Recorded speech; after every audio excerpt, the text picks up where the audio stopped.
And we have a Fox News alert. President Trump is back at the White House after wrapping up his trip to France for the G7 summit, where he signed a memo of understanding with Iran. But the commander-in-chief says the military option is still on the table if Tehran breaks the terms.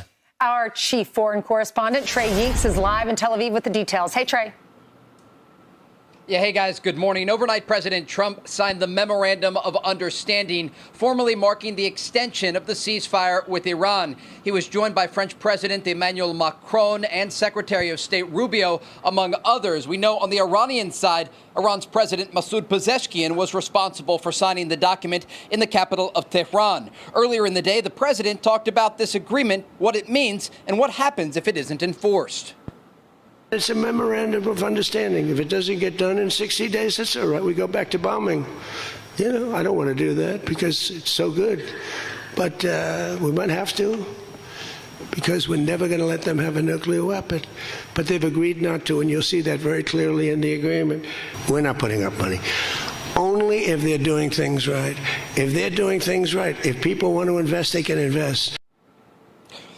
On Wednesday, a U.S. official read the agreement to reporters. Within the deal includes an immediate end to hostilities across the region, including in Lebanon. The final deal must be reached within 60 days, with the possibility of an extension. This is related to Iran's nuclear program and the details that are yet to be discussed. The U.S. naval blockade of Iranian ports will end, the Strait of Hormuz will open, and the Iranians will receive tiered sanctions relief based on their performance and their agreements with the United States. Now, on the issue of negotiations, Iran's Parliament Speaker Mohammad Khalibaf, their top negotiator, said this. The difference between the negotiations now and the previous periods is that today the flag of victory is in the field, which both enemies and friends have admitted.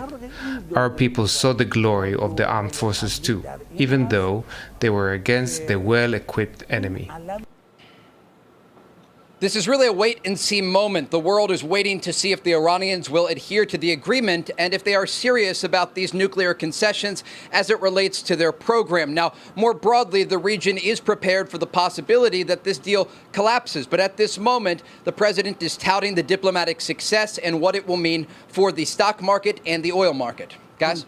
So right now, Trey, if you look at it, I think the biggest surprise for me is that they're able to sell oil today on the market for market rates, that the fact banking services restrictions have been lifted, insurance needed to facilitate these sales is now intact. So they no longer need a ghost ship to deliver oil without transponders to China. They get full freight for it. So I worry about that money coming in, not going to the Iranian people who need it so bad, who can't even get water and can't keep the lights on. It seems to go right to Hezbollah. And as you know, Reuters is reporting about an hour ago that Hezbollah was informed that Iran says we'll be giving you money, funds almost immediately.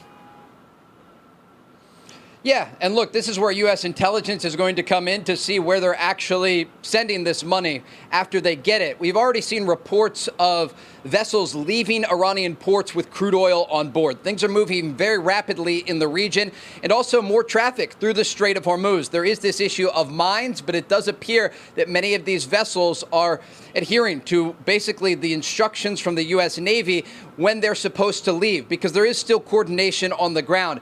As for the Iranians, it's not just that sanctions relief, but it's the ability to sell crude oil.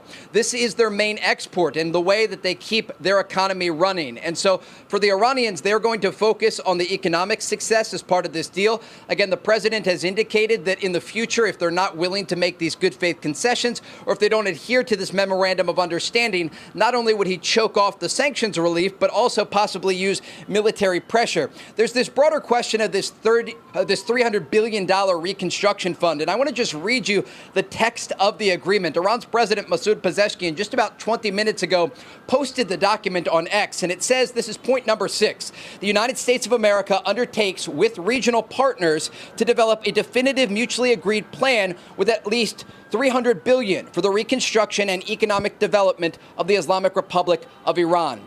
The mechanism of the implementation of this plan will be finalized as part of the final deal within 60 days. So again, there's a lot to be worked out here, and I think it's very important to look at this agreement at face value. Many of the details aren't included, especially as it relates to Iran's ballistic missile program, the support of regional proxies. But again, this is a memorandum of understanding. It is not the final deal with the Iranian regime. And the president was clear, if they don't make these concessions as it relates to the nuclear program and their behavior across the region, then there will be consequences for the regime in Tehran. As far as nuclear weapons, all hell will rain down if they pursue a nuclear weapon. And then he talked about if Iran doesn't comply, we'll go back to shooting at them, dropping bombs on their head. The Secretary of War, Pete Hegseth, said something similar. Listen to this. The War Department is here and prepared to restart if we need to. We prefer not to, but we are prepared and postured to. When the blockade opens fully, we'll step back and allow commerce to flow. But if Iran doesn't comply, then we're more than able to reimpose an ironclad blockade. Trey, bottom line is Iran will never have a nuke. The Strait will be open, and we've already seen gas prices go down.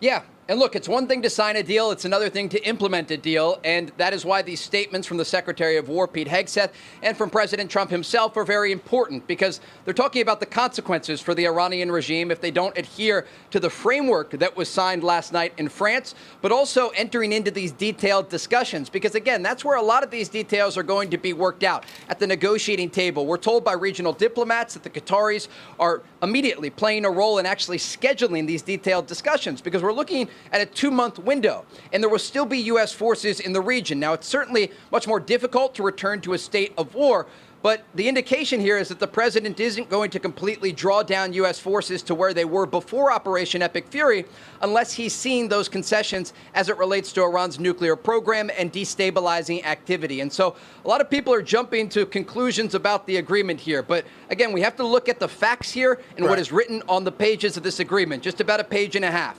This is a memorandum of understanding. It is a 60-day extension of the ceasefire that was reached before with the Iranian regime, that both sides are agreeing to enter into detailed negotiations about Iran's nuclear program. We don't have the answers. We don't have a crystal ball about what these negotiations will actually yield. But again, the president and the Secretary of War have indicated that if the Iranians don't make these concessions, or if they continue destabilizing activity, there will be both economic and military consequences. What are you hearing from your sources about how they're viewing all of this right now? Yeah, so the Israelis say they're going to continue operating defensively against Hezbollah in southern Lebanon if this Iran-backed group fires rockets or drones into northern Israel. Just yesterday, they conducted another airstrike in southern Lebanon, and as we speak, ground forces remain in this Hezbollah territory over the border between Israel and Lebanon. Now, this is a very important point here, and it's something to watch over these next 60 days, because this is never clean. Ceasefire deals are never simple, and this one is not going to be simple either. The Iranians have said in recent days, from the foreign minister to top IRGC officials, that if the Israelis strike Hezbollah in Lebanon, it would be a violation of the Memorandum of Understanding.